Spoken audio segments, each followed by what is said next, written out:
Hello there. Hi. Friends, lovers, thank you for joining us. This is 5 Minutes with Robert and Amy Nasir. 5 quick minutes. Don't we always say we're going to do a quick show? This time we're going to do a quick show. See how quickly we can get through this. Because we got no time for screwing around. It's time to fight. We have got to fight the dark powers that surround us. Voldemort. Yes. Oh, wait, that was yesterday. Oh, yes. Well, we're still dressed for the fight today. Folks, thank you for joining us. It's good to see everybody in the chat, and we will be following you. You will be following us. We will be chatting in the chat. But let me get through the beginning of the show real quick. Today is July 28th, No, not 19. What? That's right. We're in the 2000s. What are you doing? What's 19? Is that the date? It just drives me crazy. It's 2024. We're living in the roaring 20s. We joked about this when I was growing up. If we, in the 20s, it'll be the 20s, the roaring 20s, the jazz age all over again. Hopefully there won't be a Great Depression at the end of it. I know you young people are all like boomers. Totes. July 28th, 2024, the 210th day. 210 days into this, your best year yet. COVID is over. Biden is almost over. Don't even think about what's going to come next. No, these are glory days. These are the best of days. After today, you've got 156 days left to make sure that 2024 is your best year yet. And Christmas is in just 150 days, and Christmas is the time to say, I love you. That's what Billy Squire taught us.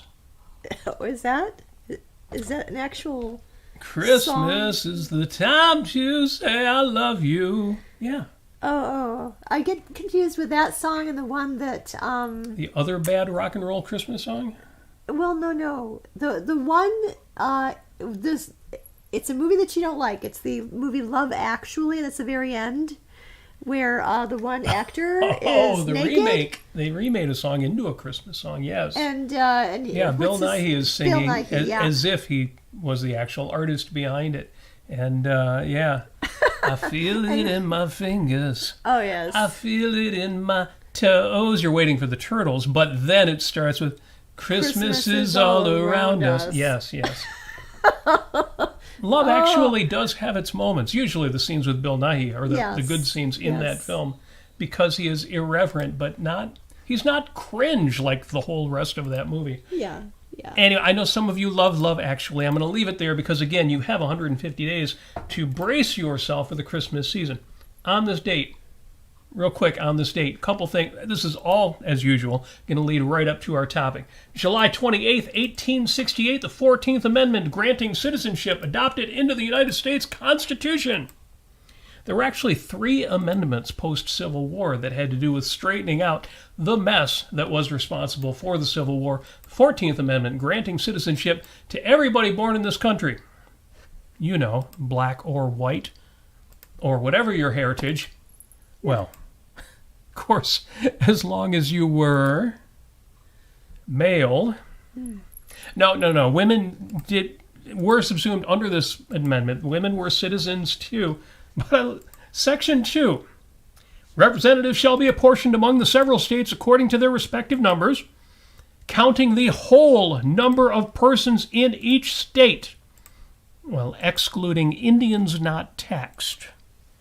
Any Native Americans who weren't paying taxes didn't get to be part of the vote. But okay, you can kind of say, well, if they're not going to pay their taxes, if they don't want that kind of citizenship, great. But let me continue. But when the right to vote in any election is denied to any of the male inhabitants in such state, or in any way abridged, except for participation in rebellion or other crime, the basis of representation therein shall be reduced in proportion to the number of such male citizens shall bear the whole number. In other words, if you deny some citizens' rights, you get less representation. Wait a minute. Male citizens. Male citizens, well... And that's where all the trouble started. Because this is also the birth date of Lucy Burns, American suffragist. Yes, when they passed the 14th Amendment, they gave representation and voting rights to all of the male citizens. It took quite a while for people like Lucy Burns, born on this date, 1879, to get women the right to vote. You know, conservatives will sometimes joke that that is where all the trouble started, except I can never quite tell if they're really joking. I can't even, no. I'm not even going to even. Yes, it is not to be even. So I'll skip right forward to the next birth date, Helen Beatrix Potter. Yes, Beatrix Potter. Oh, that's so nice. You know, another sign that women just get short-shrifted. You have people like George Eliot. You have people, you know, L.M. Montgomery, which, of course, we all know as Lucy Maud Montgomery. And you have Helen Beatrix Potter, published under Beatrix Potter, because women's books just didn't sell as well. So let's just kind of, you know, they'll let it be known, but let's hide that on the book cover. Anyway, Beatrix Potter, I've got links in the show notes to, of course, The Tale of Peter Rabbit and other Beatrix Potter books. There is a LibriVox recording. You can listen to the audio version, but then you don't get to see the adorable bunny pictures, which are at Project Gutenberg. So make sure you click that first link unless you're really determined to only do the audiobook. Happy birthday to the late Beatrix Potter. Well, and, you know, she's going to be, I have to say, excuse me, my voice is kind of going today. I think we owe a great debt to Beatrix Potter and her illustrations of adorable bunny rabbits and the various, you know. Bunnies can be enigmatic, and Beatrix Potter brought their cuteness to us. We didn't have to see them in the wild and say, well, they're cute, but what are they up to? No, she made bunnies adorable. Well, not only that, but without her, there wouldn't be Bugs Bunny. There wouldn't be the idea. I mean, there is the other stories of. This is something I have to go. I'm gonna write a history book on the characterization or the anthropomorphization of bunnies, and figure out exactly when it all started. It may be Brer Rabbit, it may be something even earlier than that. But the idea of a bunny being very, very clever, I'm sure it spans throughout history because they've always been clever, and they've always, been. Candidates to take over the world. You have asserted that they will be the next species to evolve. Yes. To become civilized and conceptual and take over the world, yeah. Absolutely. I wouldn't be surprised. It would be the cutest, the cutest taking over of the world ever. So, Beatrix Potter's birthday. Well, we have 14th Amendment, men only vote. But at least we let everybody that was male vote be represented. Then we have, of course, the suffragette, her birthday. We have Beatrix Potter, of course, the great woman. How does this slow evolution continue, but also how does it stop? Well, it is also the birthday of Karl Popper, the great mathematical philosopher Karl Popper, who taught us that nothing is certain. He taught us a lot of things, but by regarding falsifiability as the principle of science. In other words, if you can't figure out a way in which you might be wrong, you can't possibly be right. There have been a lot of attacks on epistemological certainty.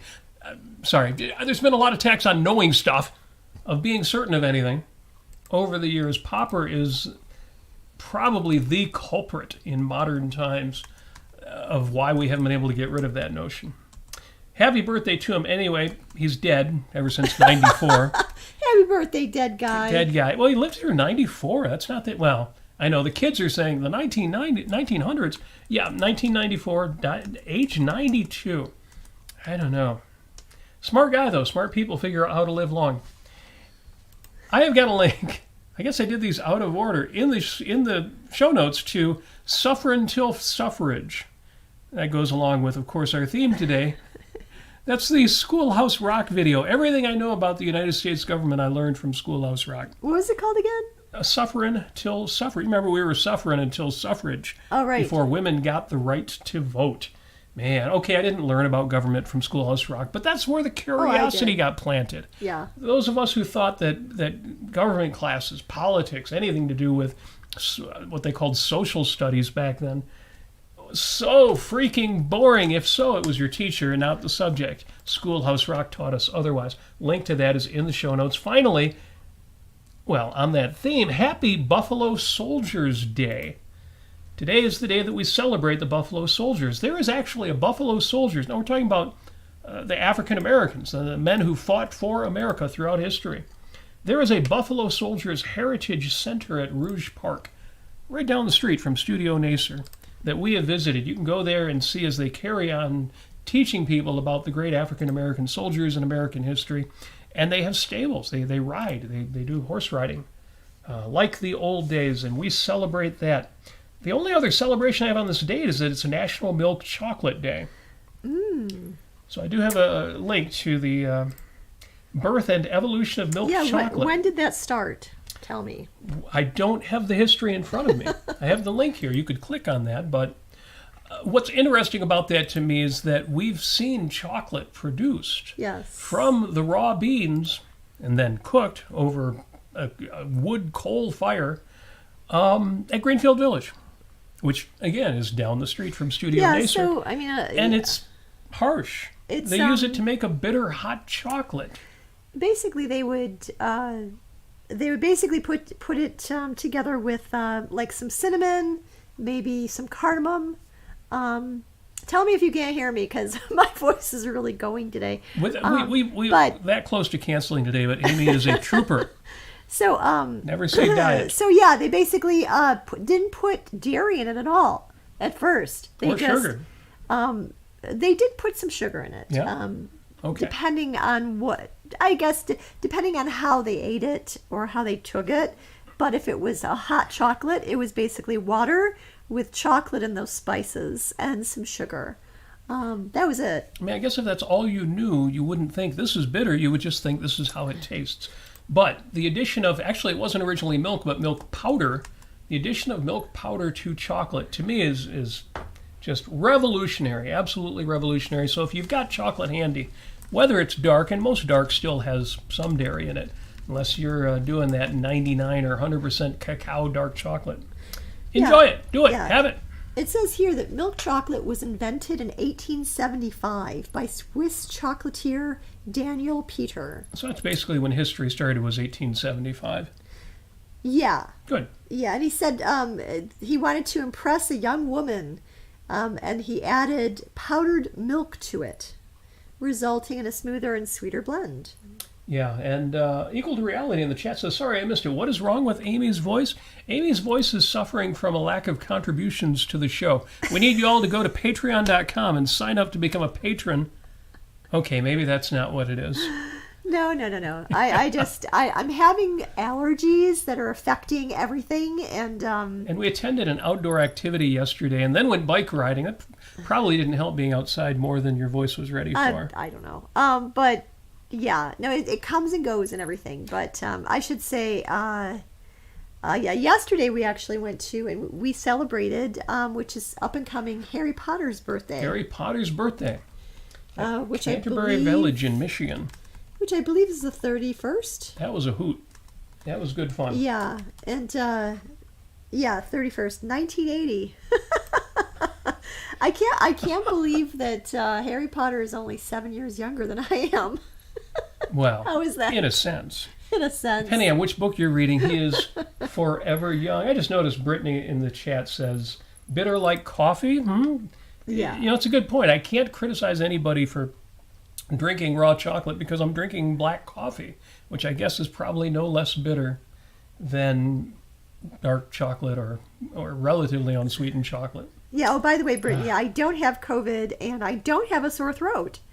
It's just, anyway, it's a long story. And we're not just guessing. I did actually give her a COVID test yesterday. Yes. Just to be sure, because it's weird that is still around. I mean, it's rare, and we're at the point where it's usually not that bad. And if it is, we know what to do about it. Get you on Paxlovid or go to emergency. It's just normal now. And anyway, no, it is not COVID. It's all good. Absolutely. Oh, yeah. So yesterday we actually celebrated Harry Potter's birthday. Yes. You know, Harry Potter, I'm just very, very grateful that the stories are still around.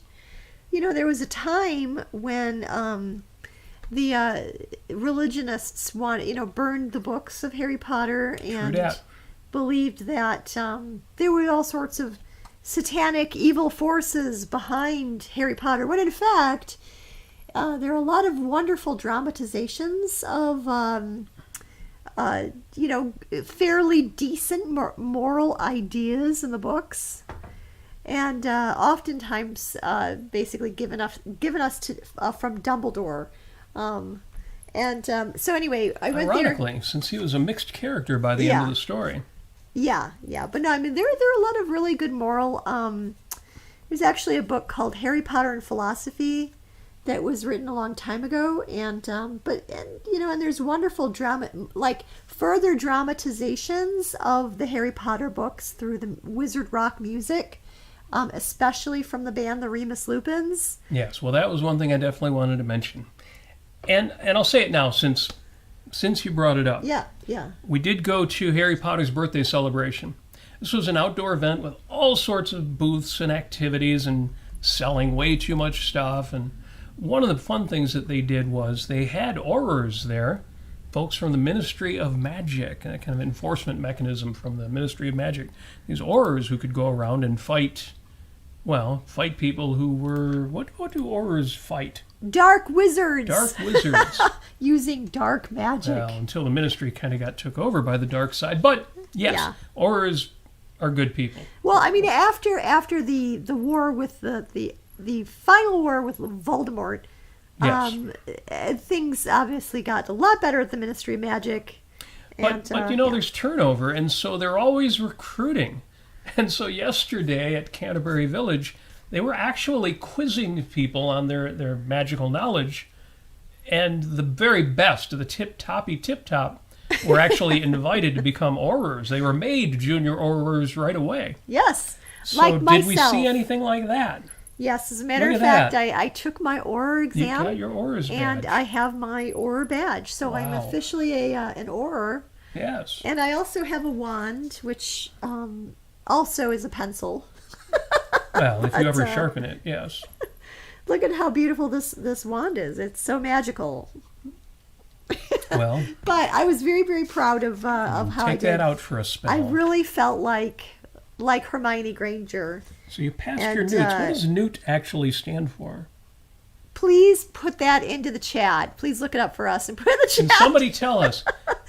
You know, in Britain you have different testing levels, testing out of courses, testing out of different levels of school. We don't have the same. In America we got SATs, and I don't even remember what the high school one is called. But in the Harry Potter universe, you have the newts and the owls. And, ordinary wizard the level. Owls are the ordinary wizarding levels, but what are the newts? What is the newt? So somebody in the chat will tell us what the newts are. Somebody said We've used got to to have know. at Well, least one let's... Harry Potter fan, or somebody who knows how to Google will look that up for us. Yeah. So my question for you, folks out there, Yeah. because I recognize, I think just about all of the names in the chat, but certainly most of the names in the chat, a lot of Ayn Rand fans, more than hardcore Ayn Rand fans, objectivists in the audience. In the Harry Potter, he keeps going objectivism, Harry Potter. What is he talking about? In the Harry Potter fan community, there were people who would write songs about the characters in the Harry Potter books. And it kind of became a thing, and then it got bigger, and then it got bigger, and it got to where there were rock bands, like really good musicians, where their entire shtick, their entire theme was aspects of the Harry Potter universe. And they would write songs in character of people in the books, or they would write songs about specific plot points in the books. One of the greatest bands that did this was a band called the Remus Lupins. Remus Lupin is a character, but the band was called the Remus Lupins, spearheaded by one guy, Alex Carpenter. He was very good at that. Very cool. Oh, little technical, what are you doing in the fall? And just testing gravity, make sure it's still working. And this was, somewhat irreverent, but it was all done good-natured. And the question is just how, I was going to say how bad, how good, how would it work with Ayn Rand's fiction? What would you say if there was a band out there writing songs about Ayn Rand's fiction? And sometimes from the point of view of a character, sometimes about a character, some aspect of the plot, Atlas Shrugged or The Fountainhead. I wonder if that would work. We've considered it before. It might be too irreverent. And I know people who say nothing should be taken reverently. There is no such thing as reverence in an atheistic universe. I don't agree with that at all, and so I wouldn't want to do anything that was uncouth or irreverent. But I wonder, I'll be curious to see in the chat, what do you think? Rock and rollers writing songs about elements in Ayn Rand's fiction. Right. I mean, the idea here is, so for instance, the Remus Lupins, they wrote a song, say, for instance, focusing or fleshing out the characters in a love song, for instance, between Lily and James Potter, and in a song called Perfect for Each Other, and talking about their romance and kind of from the perspective of their friend Remus Lupin. And you know, and so it's a very simple song and everything, but it's quite well done. Now there's two possible objections there. One of them is, no, that's too cutesy, it's too quiche, we don't want to hear a love song about Dagny and Francisco. The other possible objection is, it's kind of like fan fiction. The Remus Lupins actually extended the plot a little bit. It wasn't explicit in the books that, for example, Remus Lupin was jealous and heartbroken, but also very happy for the couple, even though he wanted the girl that he didn't get. Story elements, they extended it out. Imagine if you did something like that in Atlas Shrugged and you put in something that wasn't actually in the book.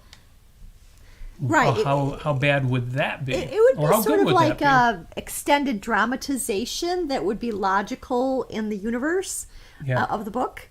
Some people are familiar with the concept of fan fiction. Mm-hmm. In fact, we discussed that on an episode, I believe, or were we on that episode with Lisa Van Dam? Mm. And I agreed with her. I'm against the idea of fan fiction for Ayn Rand's novels. I don't think that should be a thing. People should not be out there writing Atlas Shrugged Part 2. That bad idea. But if it was in music and it was obviously just a loving homage. Yeah, I would actually say, you know what? Write your fan fiction if you want. I'm not going to stop you. Well, I'm not saying I would stop anybody. I just wouldn't read it and I wouldn't like it. It might be fun. You may not like it. I may not like it, but I don't want to discourage creativity out there. I don't think it's necessarily, nihilistic or blasphemous or whatever. But I'm just going to say that. I'm a little bit more libertine about that. But the idea of fleshing out, what happened, or even things like, what would it be like for a romance between Tony the Wet Nurse and Cheryl Brooks? Or now, if you wrote that song, though, could you get through it without getting choked up? No. But wouldn't it be fun? Wouldn't it be nice? Writing a song about the scene where Francisco tries to convince Hank to join him, and then there's an emergency, at the forge, and they have to do all of these things to save this. Anyway, part of the factory, what the thinking behind that is, and what the meaning behind all of it is, and putting those ideas into a song. It might be heart-wrenching, but also might be really rocking. So Brittany's giving us examples to get us started here. Oh, exactly thank you, the kind of thing that I'm talking about. How well received would a love song called "Scratching My Fireplace"? We all know what that would be about, right? And she that's great. Points out you could have a band called the Ragnar Daneskjolds. Would be too easy to mess up, though. It'd be a Viking metal band, most likely.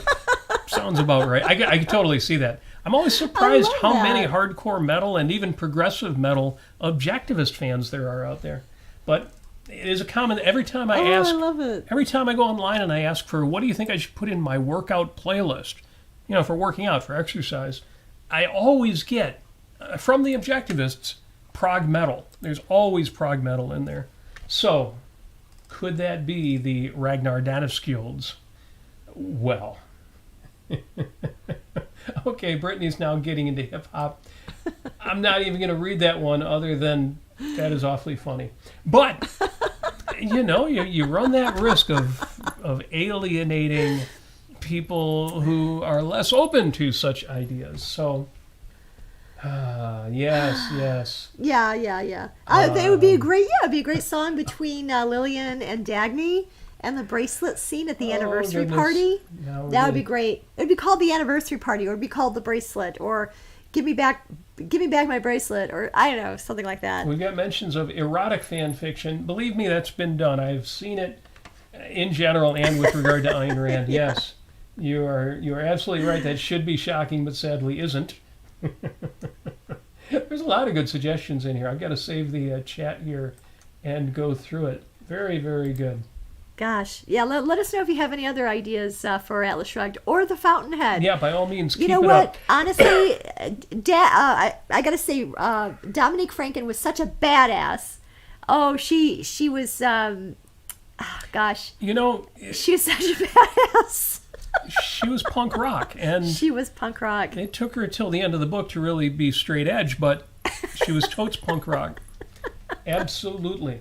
Yeah, she was more of a cynical punk rocker She was... before she was a straight edge punk yeah. rocker. Fight the world because you see something better. Absolutely. I am good with that. Okay, so now that we've completely gone off track, but we didn't really. Under shameless self-promotion, and what are we listening to this week? What are you listening to this week? Anything standing out? Harry Potter. Just Harry Potter books. Oh. Good. By the way, I just want to say a friend of mine on Facebook recommended that instead of listening to the Jim Dale versions. Jim Dale version, listen to the Stephen Fry version of the Harry Potter books. It's refreshingly good if you're tired of the Jim Dale. I've listened to the Jim Dale books and on Audible so many times. I tried it It's again. nice to change. But Thank you yeah, for that suggestion. Stephen Fry is so much more milder. And it's And, perplexing it's because... nicer. It's perplexing because you think, well, why would there be two professional readers reading all 7 of these very, very long books? Why didn't they just have one person do it?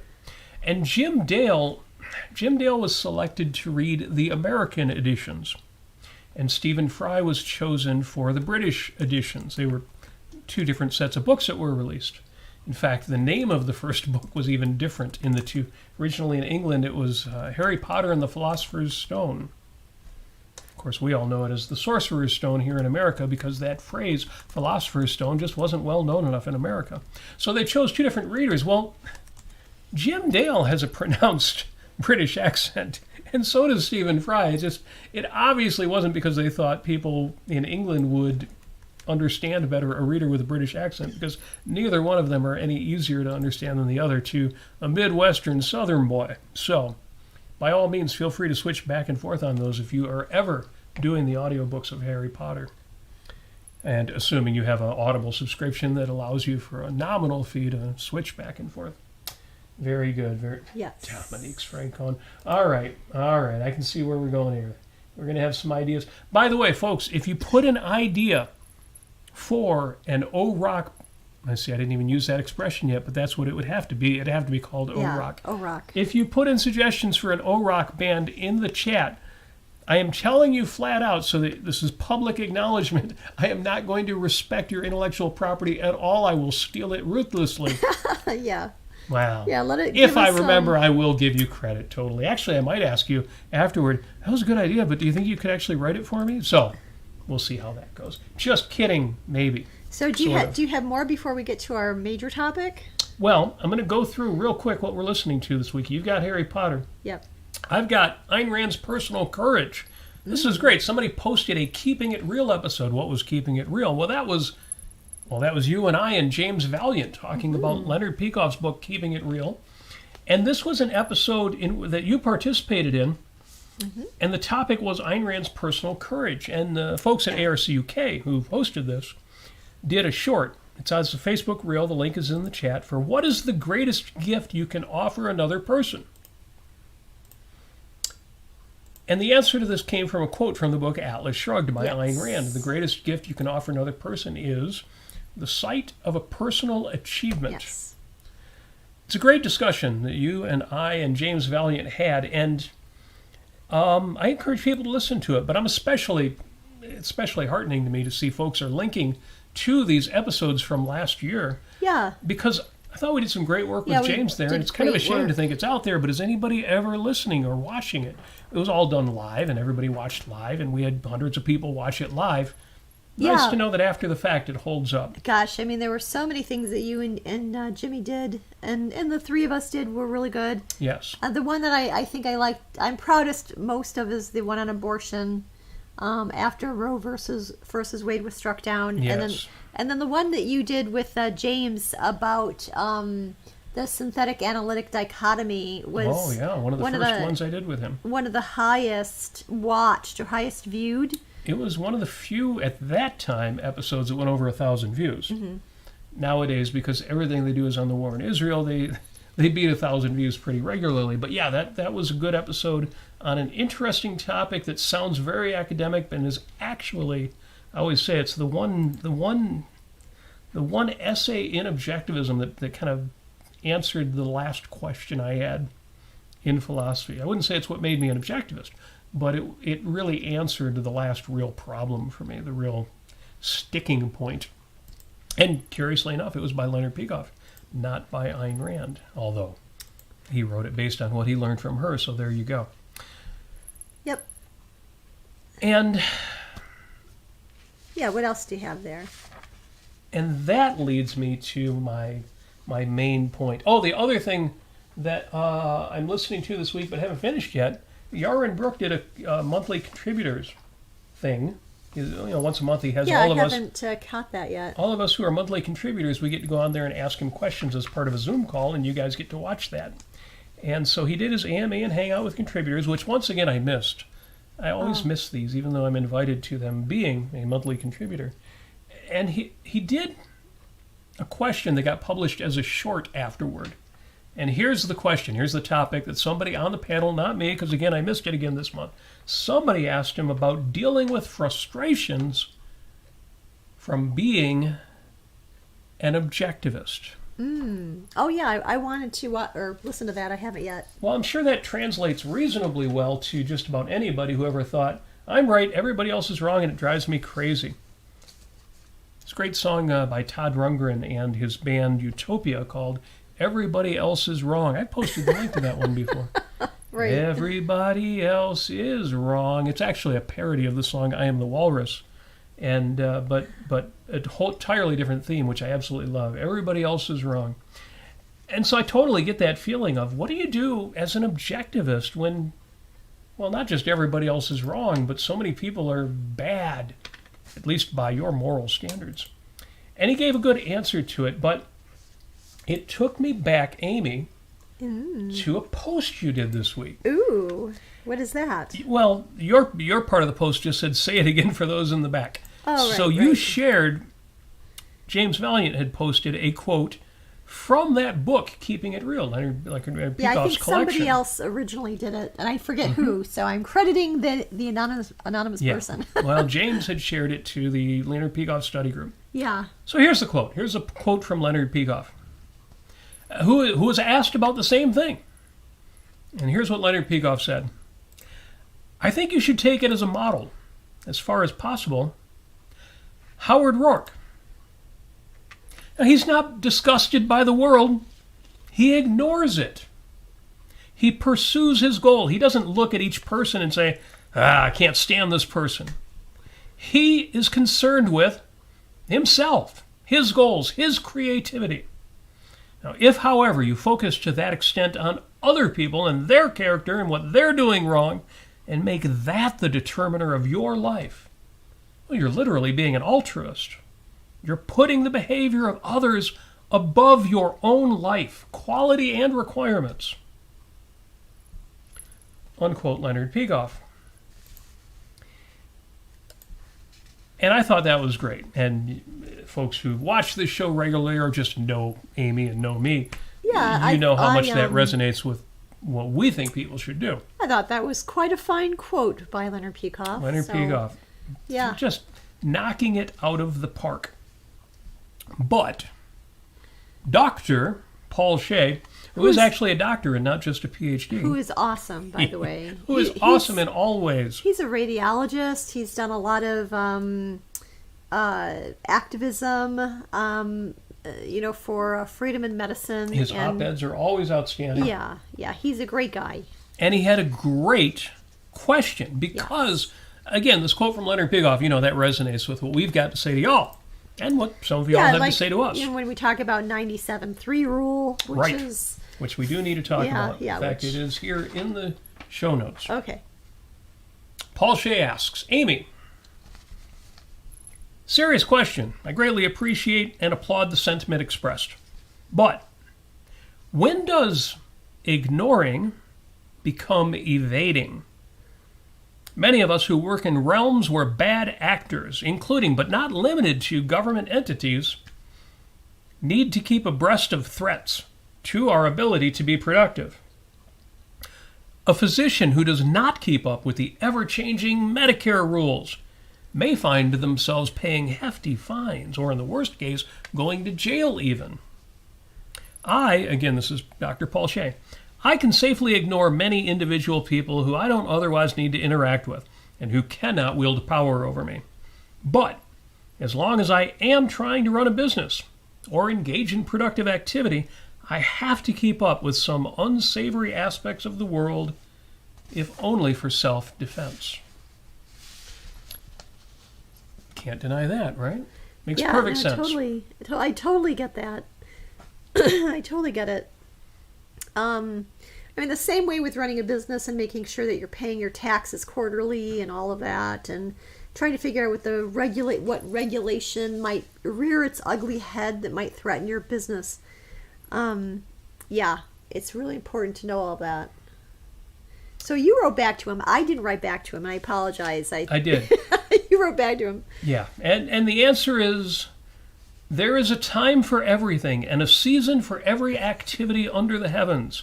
A time to be born and a time to die. A time to plant and a time to uproot. A time to kill and a time to heal. No, wait.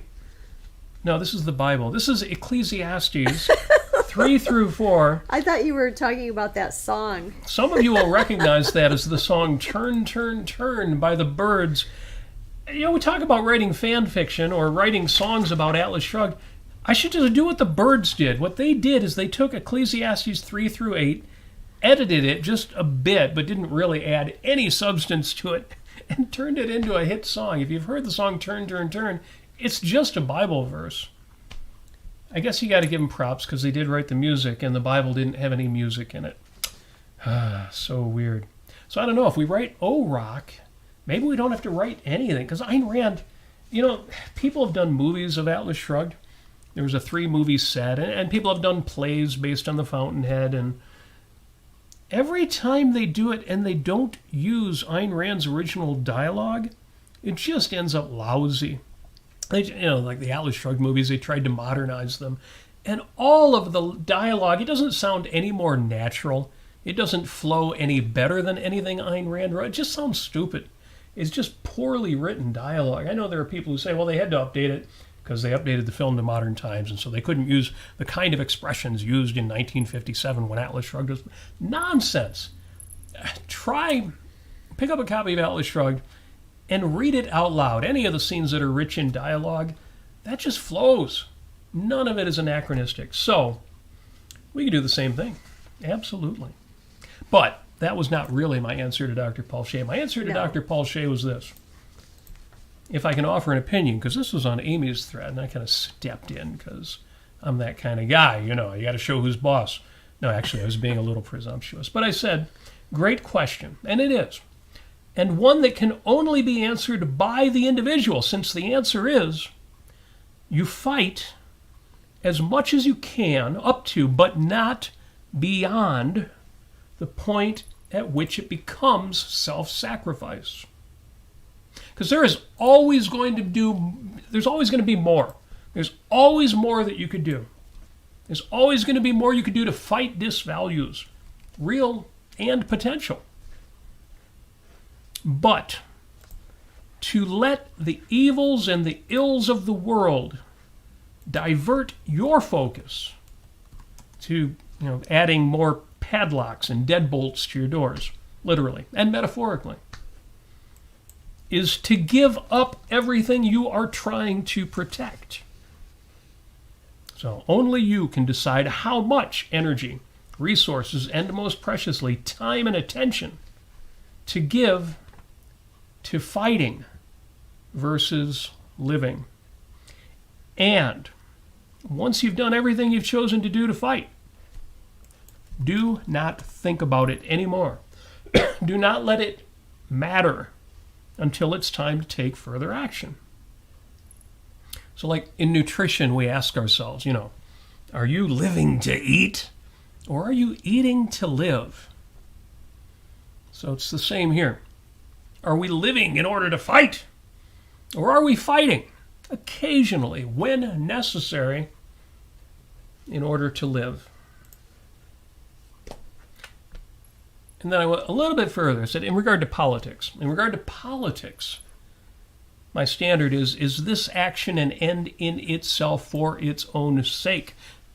Some of you who are friends with us on Facebook, you've seen the photo albums of us standing on the side of the road with protest signs, or standing in front of the White House, or giving speeches downtown Detroit on Capitalism Day, or going to Chicago to fight against Elian Gonzalez being thrown back out of the country, or any of the political rallies and Tea Party events, and Amy in the steps of the Capitol and Gretchen Whitmer's front yard, and all of the things. You've seen the pictures, and we posted about it before, but even though we've organized and participated in protests and rallies and walks and booths, and I won't claim our reasoning was always 100% ideal, but when we did it right, it was because our cause was righteous and the activity was a value on its own terms. Whether that meant having a measurable impact or just getting information about our group out there, meeting new allies, making new friends, expressing ourselves philosophically and spiritually, psychologically, or just being with kindred spirits and letting them know that they and we are not alone. Whatever it was always for its own sake. And that's my answer to the question. How much is enough? It's the right amount so long as it's in your self-interest. So long as there is something in it for you. Yeah, and after reading your response to Paul Shea, that's absolutely spot on. And I would say, I hope that there never comes a day where he has to say, being a doctor is a self-sacrificial situation. I'll just say that, because he's a really, really good doctor. He's a super, super smart objectivist, super smart radiologist. And And I don't think it presents itself that way. It presents itself as, I don't want to do this anymore. There's nothing in it for me anymore. I don't like this anymore. Because of all the sacrifice, because of all the hoops, because of all the regulations, because I'm not able to make money, because of whatever it is. Right. It's not a matter of, I'm betraying my objectivist value. No, if it's real, it's not going to come across to you that way. That is something that happens, and it does affect how you feel about it.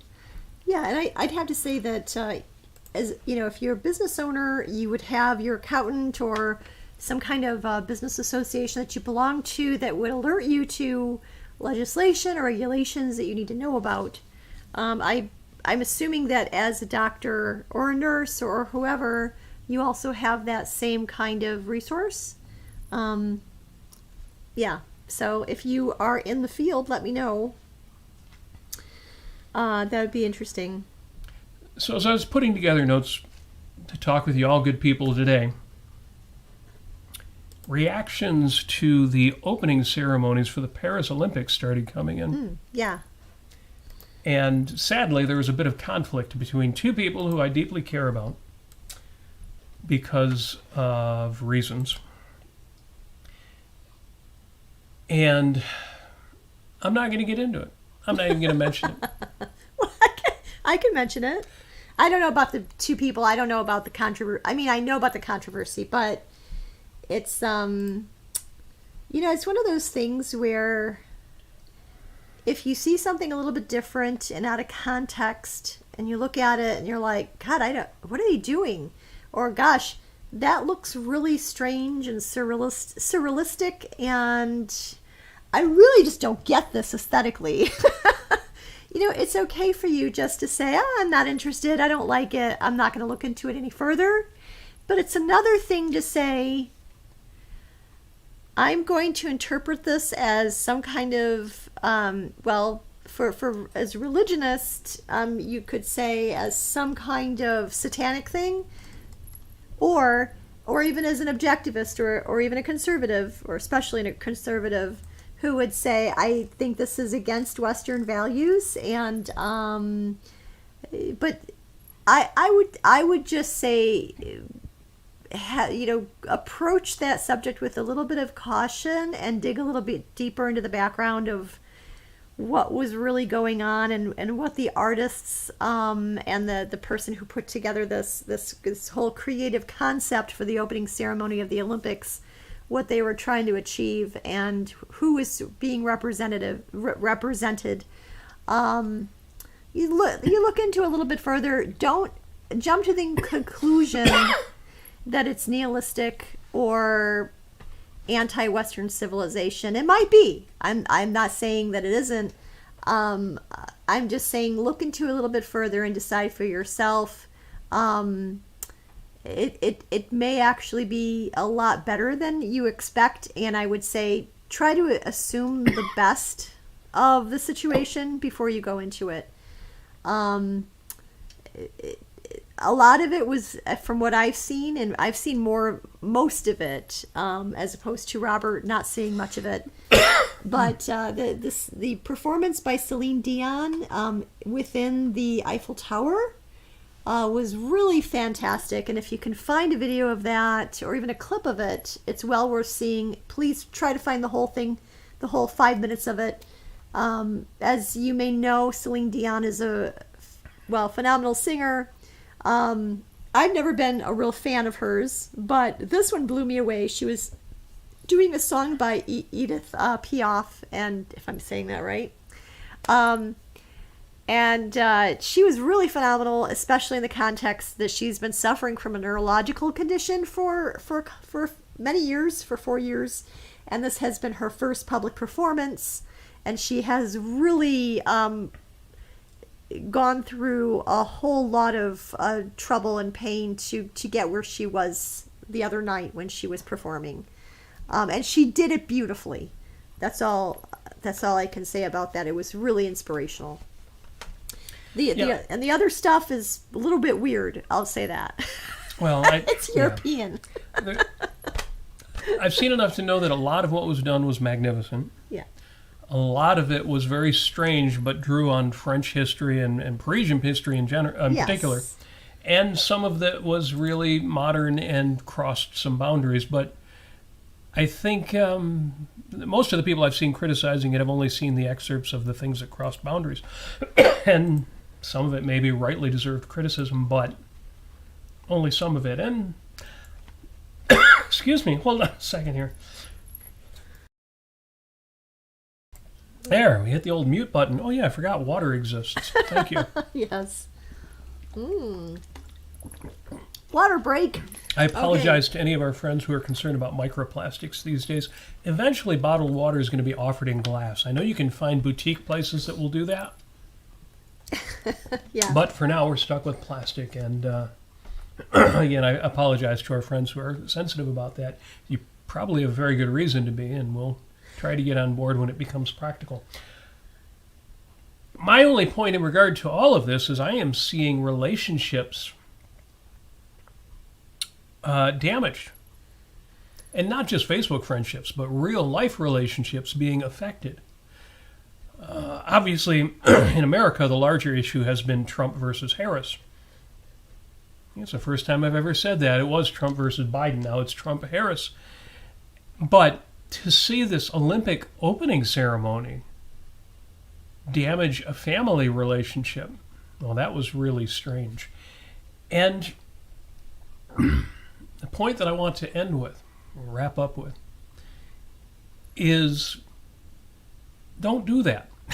There was a, I talk about... Stop it. I talk about all the organizations over time. The organizations on the right don't change as much, but the organizations on the left come and go. Yeah. Which is why when we have whatever, what are they this year? Is BLM still a thing? Whatever this year's organizations are, they'll be gone in 2 years, and it will be some other threat. And I'm not saying it won't be a very real threat. It just won't be quite as powerful as you think it is. But there was once an organization called Earth First. Oh, yeah.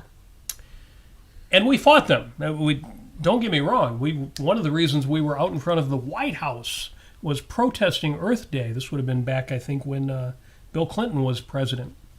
To give you an idea how old we are, and we're out there with protest signs and walking up and down, 1200 Pennsylvania Avenue and 1600 Pennsylvania. If we'd gone to 1200 Pennsylvania Avenue, we might have found a good cup of coffee. No, we're out in front of 1600 Pennsylvania Avenue with protest signs.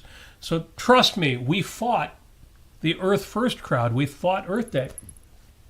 And one of our answers to the Earth First crowd was very pithy, because their whole slogan was only 2 words long, so was ours. It's my Post-it note for the week. People first. Yay, humans! Woo! Now somehow, in the middle of the jazz age, the roaring 20s, 2024, where we're at right now, some of my allies have forgotten this. I totally get, because I totally get fighting for Western civilization. The greatest civilization. The civilization that honors the individual rights, reason, purpose, self-esteem, science, technology. And so when Earth First said, save the Earth, we said, well, sure, save the Earth for the sake of people, but people first, not Earth first. And as you'll see video clips of the worst parts of the Paris ceremonies all stuck together. 5-10 minutes out of 4 hours of magnificent performances. And your goal is to condemn. Well, there may be people to condemn. There may be things worth condemning. But if you have people in your family, people in your circle of friends, co-workers, peers, in other words, real people in real life, who may find that they interpreted all of that differently than you did, I want you to think 2 things. And the first thing I want you to think is, well, what matters is not just the conclusion they drew, but why they drew it. Maybe I should find out why they think what they think. And if I think they're wrong, it doesn't necessarily mean they were evil for reaching that alternate conclusion. Then I'd have to find out why. And the second thing that I want you to think is people first. Especially to the Ayn Rand fans, the Objectivists, my kindred spirits. Those of you who understand that the unit of value, that the only thing that is an end in itself is the individual human life. Now I know right away some of you are thinking, well, my human life, virtue of selfishness. Yes, I get it. I totally understand that. But there is nothing on earth like another human being. There is nothing on earth like a kindred spirit. Don't throw them away so lightly, as I have seen more than once in the last 12 hours. It's the strangest thing. Now I know some of these rifts, some of these wounds will be healed. People will get their act together. They will straighten things out. They will remember that, oh, wait a minute, the people in my life matter more than the presidential election in 2024 or the opening ceremonies in Paris or anything else that I read in the news or on the internet. But hopefully this discussion will help you all help the people you know to do the same. Yeah, and like that. You know what? If you're serious about having people in your life as friends, as family, as people that you love, take that seriously, and don't let Facebook get in the way. Yes.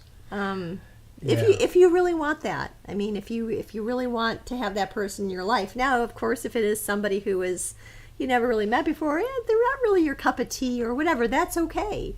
Unfriend them, whatever, unfollow them, whatever. But Facebook is not, I'll just say this, Facebook is not contractually binding.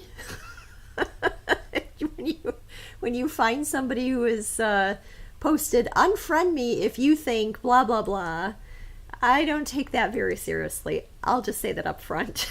So unfriend me if you think me taking that not seriously is terrible.